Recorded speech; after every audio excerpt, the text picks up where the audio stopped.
The rain hammered the windshield like accusatory fists as Nathan barreled down the slick interstate, his knuckles white on the steering wheel. A single text from an unknown number had shattered the fragile peace he'd built over 8 agonizing years. They're alive. Meet me at the old mill. Come alone. His heart thundered, not with hope, but with the raw terror of a wound ripping open, because the last time he'd chased a ghost like this, it had cost him everything. In the glove compartment, the yellowed police file mocked him. Case 4782. Triplets. Age 5. Vanished without trace. Suspect. Unknown. Nathan slammed on the brakes at the rusted gates of the abandoned mill outside Portland, Oregon, the kind of forgotten relic that dotted the Pacific Northwest like scars on the land. The wipers slashed back and forth, but they couldn't clear the blur of tears mixing with the downpour. He was 42 now. His once boyish face lined with the quiet erosion of grief. His broad shoulders slumped under the weight of a life half-lived. 8 years ago, on a crisp autumn morning in their cozy Seattle suburb, his identical triplet sons, Elias, Finn, and Theo, had vanished from the backyard playground while he stepped inside for a glass of water. Just 30 seconds. That's all it took for the world to swallow them whole. He'd been the gay dad in a neighborhood that whispered behind picket fences, the one who'd fought tooth and nail through IVF and surrogacy battles to bring those boys into the world. Their mother, a college friend who'd carried them with grace, had handed them over with a wink and a promise to be the cool aunt. But society, it had other plans. Whispers turned to outright hostility after the boys disappeared. Maybe it's karma, the PDA moms had hissed at the grocery store, their eyes darting to the rainbow sticker on his Prius. The cops had patted his back, called it a runaway case, then filed it away like yesterday's news. Nathan had buried himself in his graphic design job, in one-night stands that tasted like ash, in the numb rhythm of therapy sessions where he repeated the mantra, "They'll come back. They have to." The mill loomed like a skeletal giant, its corrugated walls groaning under the storm. Nathan killed the engine and stepped out, the mud sucking at his boots. His phone buzzed again, no message, just a pin dropped on the map. Heart in his throat, he pushed through the chain-link fence, the wire snagging his jacket like desperate fingers. Inside, the air hung heavy with the rot of damp machinery and forgotten dreams. Shafts of gray light pierced the gloom from shattered windows, illuminating puddles that mirrored his fractured reflection. "Nathan!" The voice echoed from the shadows, low and familiar, laced with a tremor that sent ice down his spine. He froze. Couldn't be. Not after all this time. Stepping into the light was Zachary, his ex-partner of 7 years, the man who'd held him through the surrogacy hearings and the boys' first feverish nights. Zachary looked older, sharper, his dark hair cropped military short, his jaw shadowed with stubble, those hazel eyes still piercing like they could unravel secrets from bone. But there was a hardness there now, a wariness that Nathan didn't recognize. "Zach!"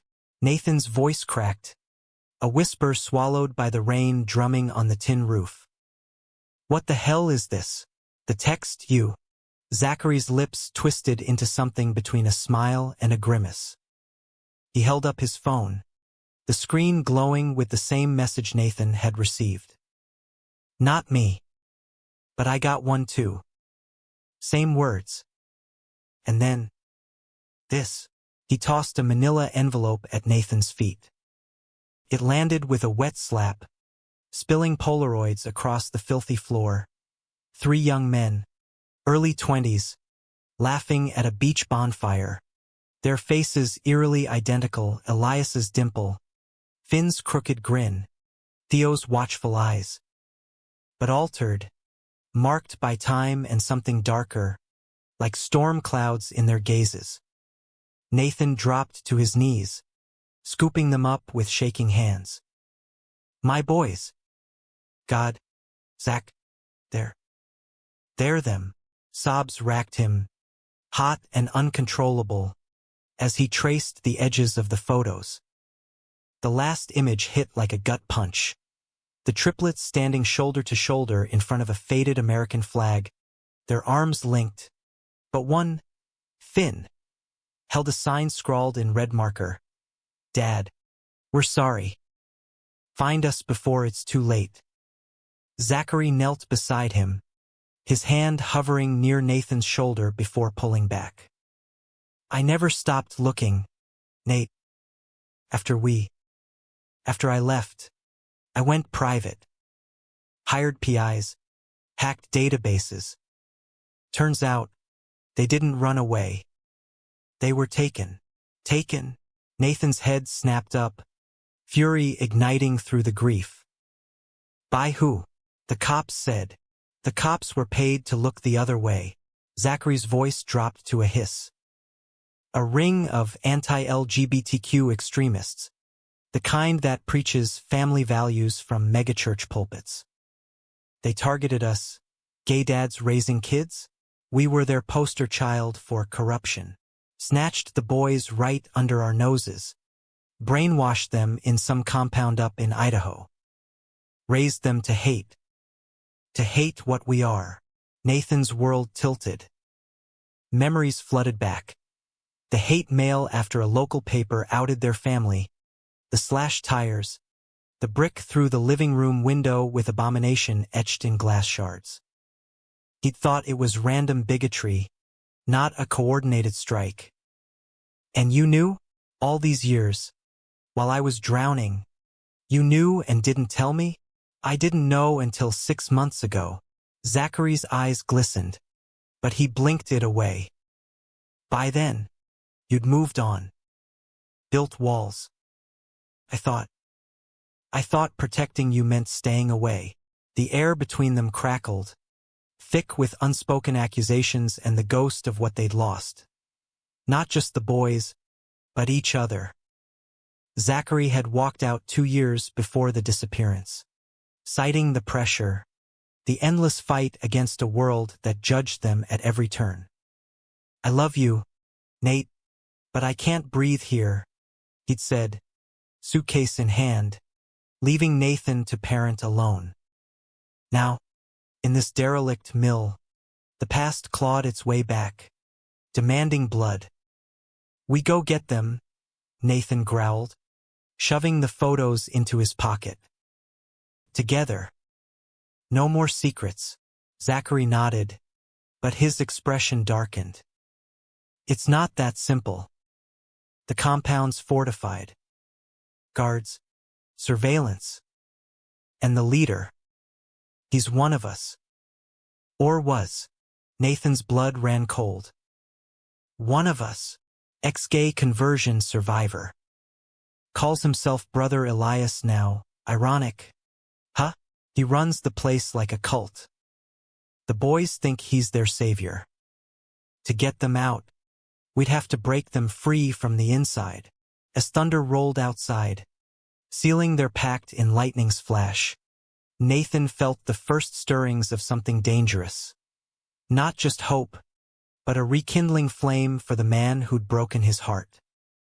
Zachary's hand finally bridged the gap, clasping his, rough and warm. For the first time in years, Nathan didn't pull away. They drove through the night, the Prius's headlights carving tunnels in the relentless Oregon rain, Portland's neon glow fading into the rearview like a discarded dream. Nathan gripped the wheel, his mind a whirlwind of fragmented memories. The triplets' laughter echoing through their craftsman home, tiny hands tugging at his rainbow apron as he flipped pancakes on Sundays. Elias, the dreamer, sketching fantastical beasts on napkins. Finn, the firecracker, staging impromptu puppet shows with socks. Theo, the quiet anchor, curling into Nathan's lap during thunderstorms, whispering, "Daddy, you're my safe place." Those boys had been his universe, born from a love so fierce it had defied courts and conservatives alike. Zachary rode shotgun, his silence a heavy companion. Every glance Nathan stole revealed the changes time had wrought. The faint scar above Zachary's eyebrow from a bar fight in his wandering days, the way his fingers drummed an anxious rhythm on his knee, a habit from their shared anxiety attacks during fertility treatments. They'd met in a Seattle coffee shop 12 years ago, two graphic artists bonding over bad latte art and worse exes. Zachary, with his quick wit and artist soul, had been the Ian to Nathan's Yang, the one who'd convinced him fatherhood was possible for men like them. "You still draw?" Nathan asked, voice rough from disuse, as they crossed into Washington State, the evergreens looming like silent sentinels. Zachary chuckled, a low rumble that stirred something deep in Nathan's chest. "When the nightmares let me. Mostly sketches of them, of the boys. Kept me sane." He pulled a worn sketchbook from his duffel, flipping to a page. A tender portrait of the triplets asleep in a pile, Nathan's arms encircling them all. The detail was heartbreaking, capturing the soft curl of lashes, the peace Nathan hadn't known since. Tears pricked Nathan's eyes. "Why'd you leave? Zach, really? Was it the hate? Or me?" The car swerved slightly as Zachary tensed. "It was everything. The world closing in, the glares at school pickups, the custody threats from my Bible-thumping folks. Panicked. Thought if I bailed, you'd be free to fight without dragging me down." He paused, staring at the blurring road. "Biggest mistake of my life. I loved you, Nate. Love you still. But I was a coward." The confession hung between them, raw and electric. Nathan wanted to rage, to demand why love hadn't been enough. But the road demanded focus, and so did the Polaroids burning a hole in his pocket.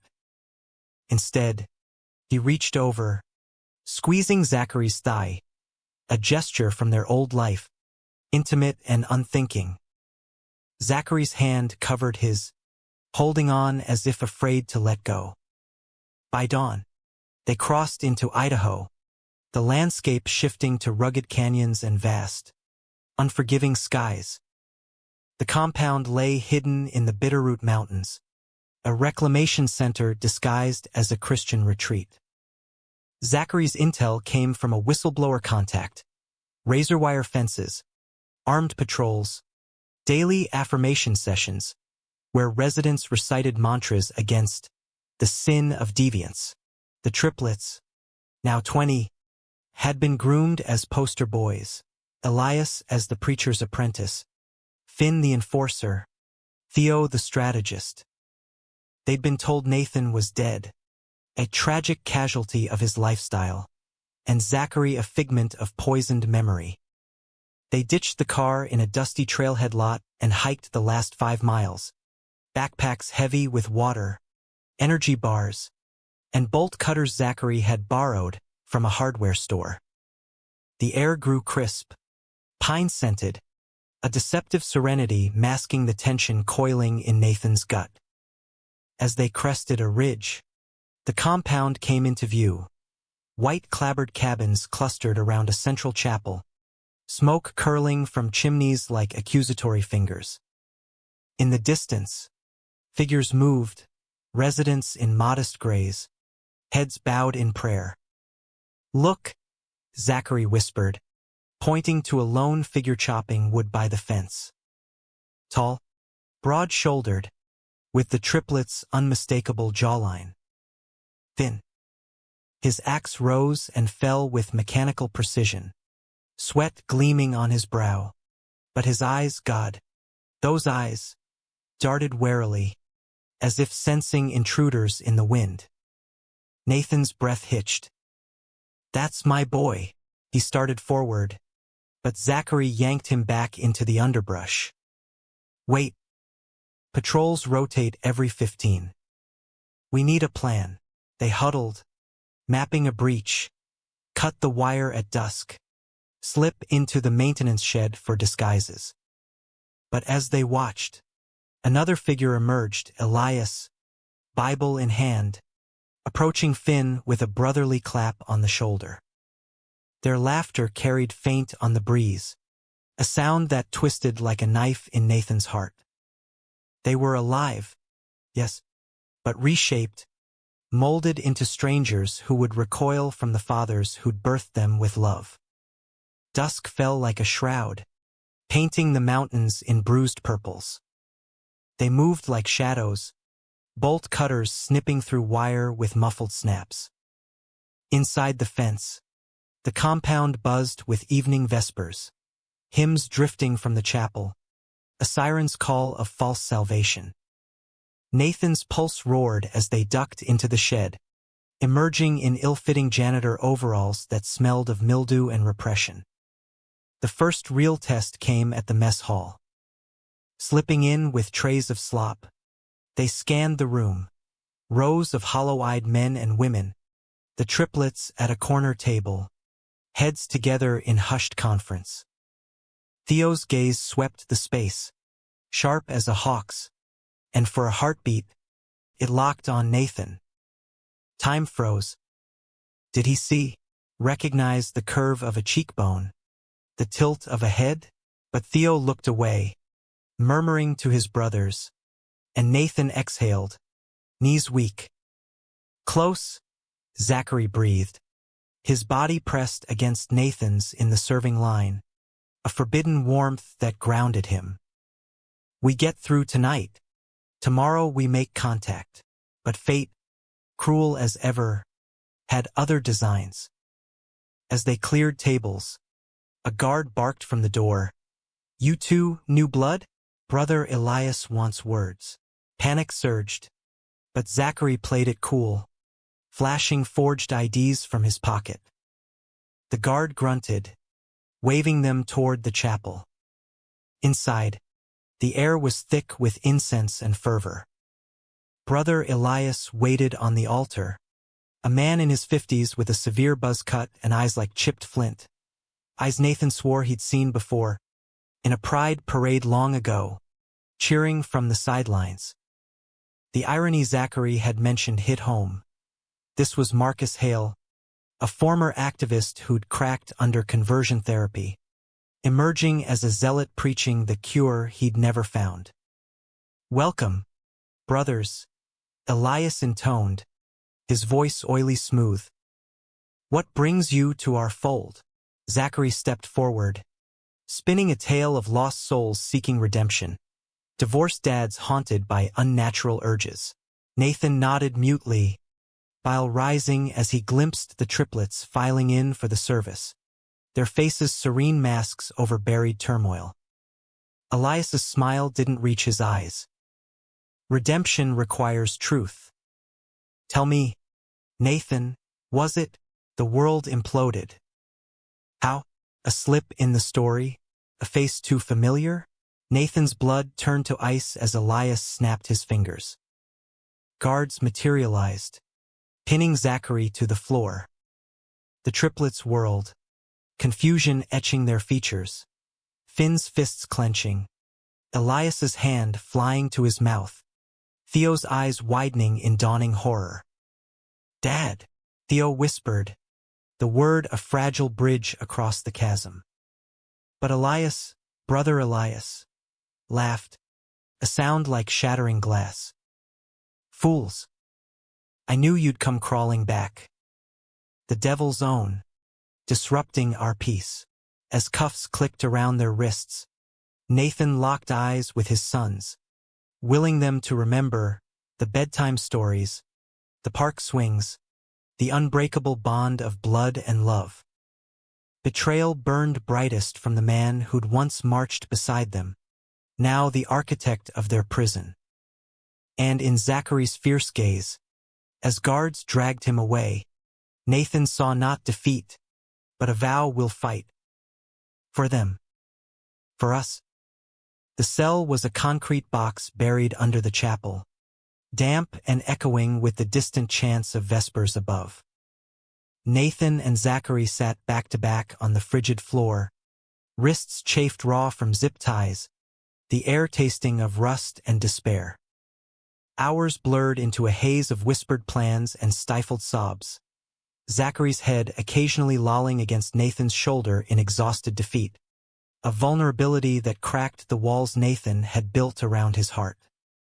"We should have run," Zachary murmured, his voice hoarse from shouting futile demands to the guards. "Grabbed the boys and bolted. Now we're trapped like rats." Nathan twisted, straining to see Zachary's face in the gloom. "And leave them to that monster? No. They're in there. Zach fighting whatever poison he's fed them." I saw it in Theo's eyes. Recognition. "That's our in."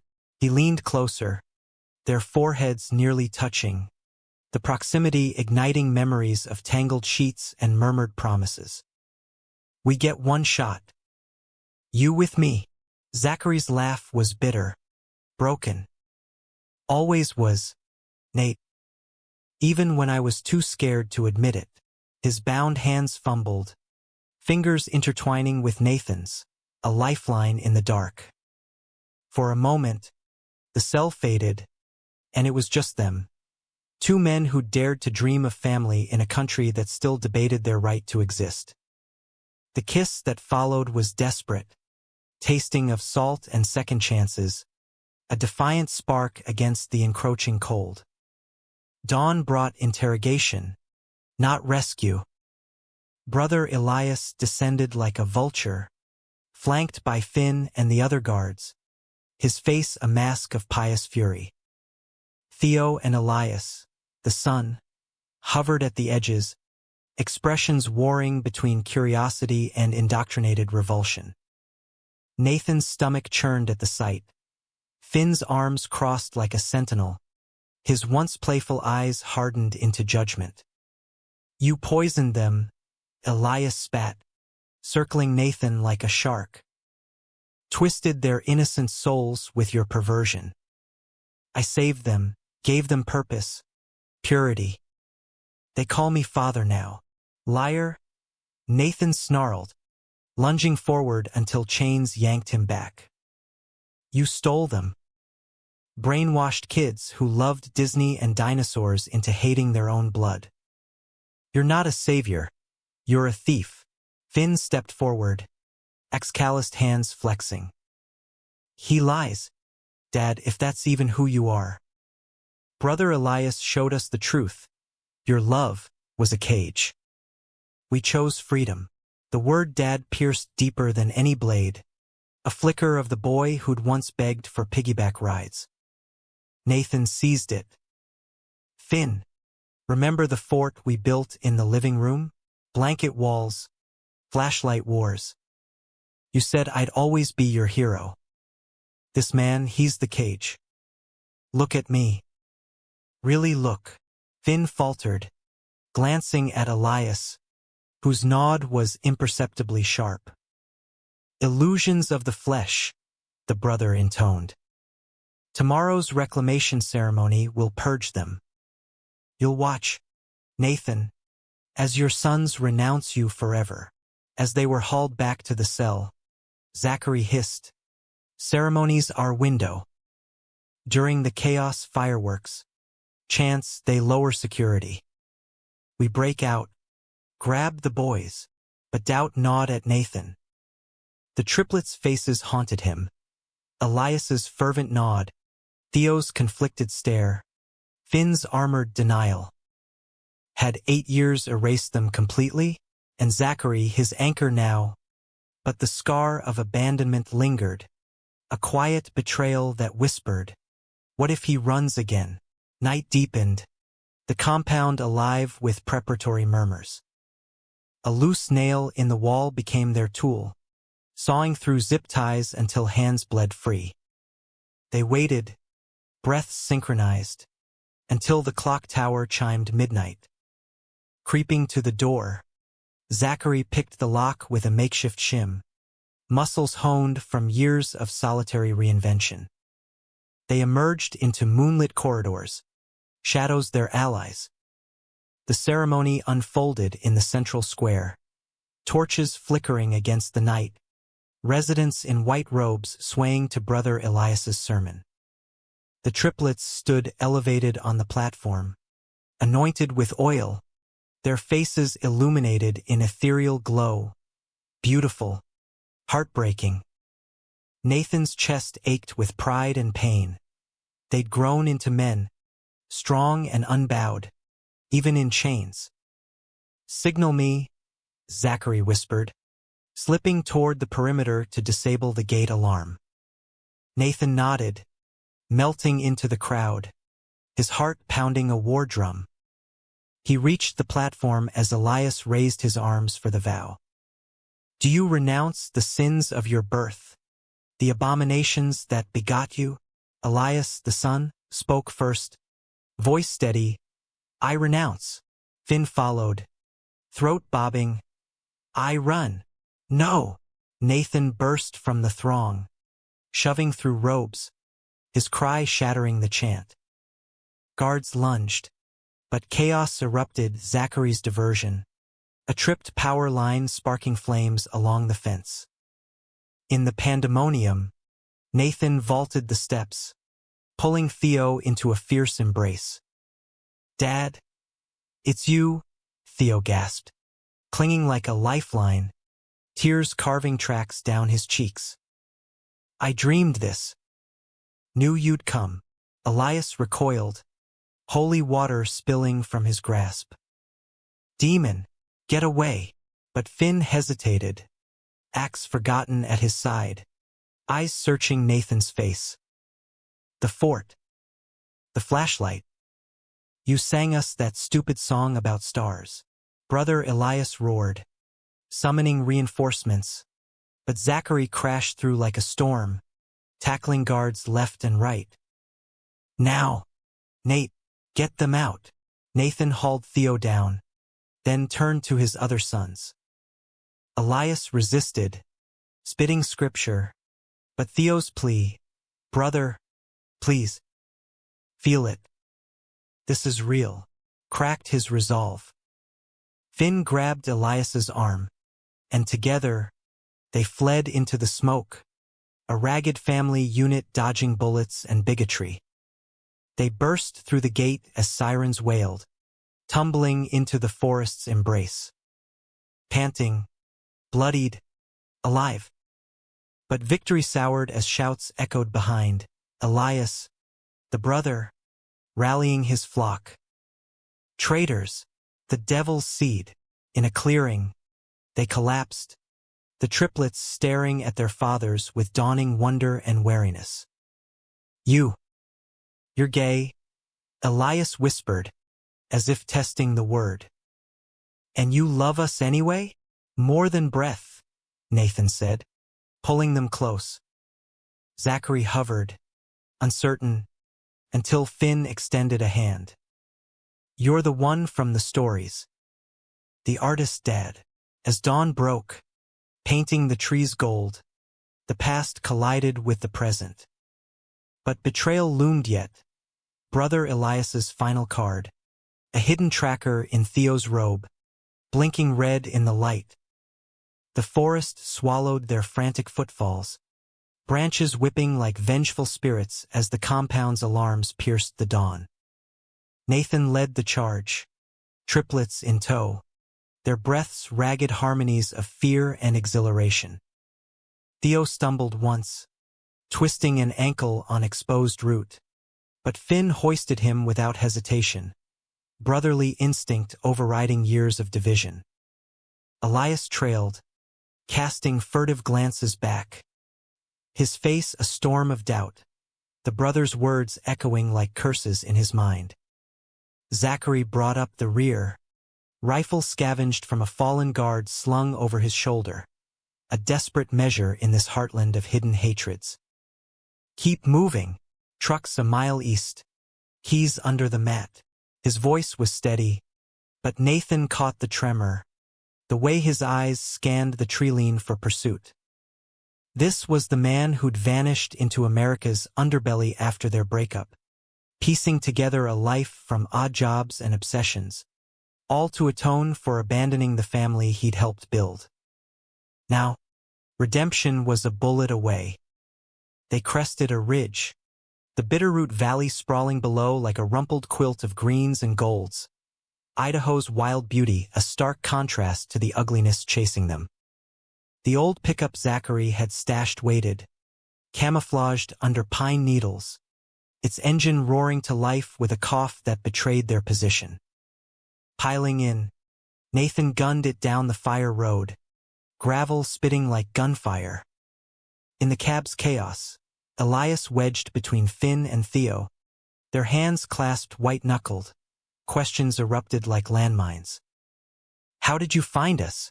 Theo demanded, his voice cracking with the raw edge of suppressed sobs. "A ghost," Nathan said, eyes on the rear view, where dust clouds hinted at followers. "Pictures in the rain. Your dad, Zach, he never quit." Elias flinched at dad, his indoctrinated tongue twisting the word. "Brother Elias said you were gone.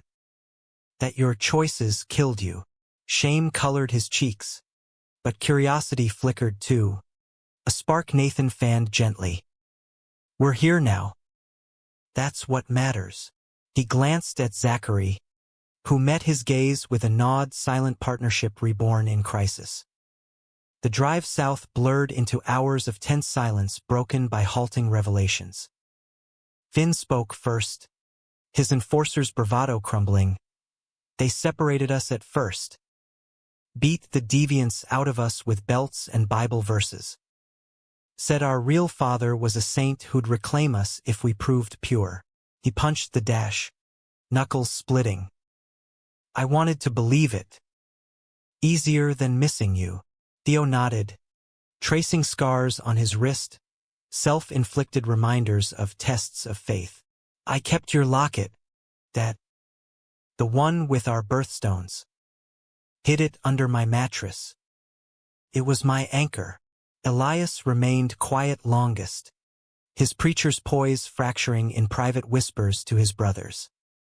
When he finally spoke, it was to Zachary. "You left him." "Why?"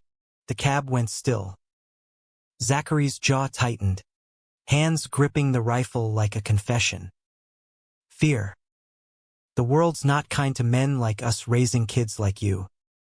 I thought running would protect him, protect all of you. Instead, I shattered everything." His voice broke, and Nathan's hand found his knee again, a bridge over the chasm.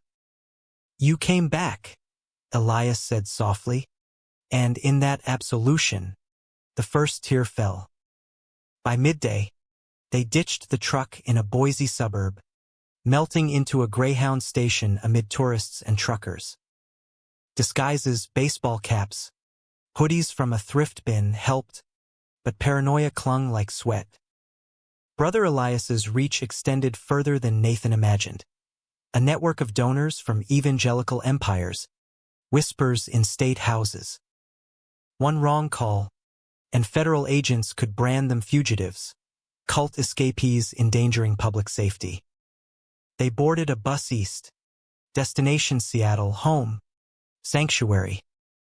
The miles unspooled stories, tales of the compound's hypocrisies, Elias's secret doubts during midnight vigils, the boys' covert rebellion, Finn smuggling contraband novels, Theo sketching escape maps. Laughter crept in, tentative, like sunlight through clouds, Finn mimicking a guard's drawl, Theo teasing Elias's holy haircut. Night fell as they crossed into Oregon, the bus's hum lulling them into vulnerability. Nathan and Zachary claimed the back row, shoulders touching, while the triplets dozed forward. In the dim glow of passing headlights, Zachary leaned in. "They're incredible, Nate. You did that, raised them strong, even alone." "We did," Nathan's fingers traced Zachary's palm, mapping old scars. Stay this time? For real. Zachary's kiss was answer enough. Soft, promising, laced with the romance of reclaimed roads. But as lips parted, Elias stirred, eyes wide on them. Shock, then softening. Is that how you love? Nathan braced for recoil, but Elias smiled faintly. Brother said it was wrong. But seeing it feels right. The moment shattered with a jolt, the bus swerving as brakes screamed. Tires shrieked, and they slammed into something solid. Blackness swallowed Nathan. The last sound Zachary's shout, "Ambush!" He woke to carnage. The bus crumpled against a semi, steam hissing from the hood, passengers groaning in the aisles. Blood trickled from a gash on his forehead, but adrenaline surged as he scrambled for the triplets. Theo stirred nearby, dazed. Finn shielded Elias, both bruised but breathing. Zachary, God. Zachary lay pinned under debris, leg twisted at an unnatural angle. Hang on, Nathan choked, heaving a seat aside. Sirens wailed distant, but closer, boots crunching gravel, flashlights slicing the night. Brother Elias emerged from the shadows, flanked by mercenaries in tactical gear, his betrayal complete, funded by zealot coffers. You thought you could steal my sons? They're mine, purified vessels for the cause. Finn surged forward, rage incarnate. You're no father, just a monster in shepherd's clothes. He charged, fists flying, but a guard's baton cracked against his skull, dropping him like a felled tree. Nathan roared, lunging with Theo, but Elias fired a warning shot into the air. Enough.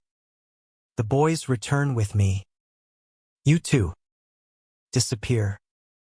Permanently, Zachary groaned, dragging himself up on one elbow.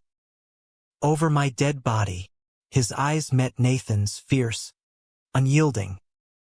In that gaze, Nathan saw the depth of their bond. Not just lovers, but warriors, fathers, survivors of a love that America had tried to criminalize. Theo whispered, Dad, the locket, use it. Fumbling, Nathan yanked the chain from his neck, the birthstones glinting. He hurled it at Elias, not as weapon, but symbol, remember us. This is family. The brother caught it, fingers closing around the gems. For a split second, his facade cracked, old pain surfacing, the ghost of the man who'd once kissed a boyfriend under pride flags. Then steel returned. Take the abominations. As guards advanced, Zachary triggered the rifle, shots cracking the night.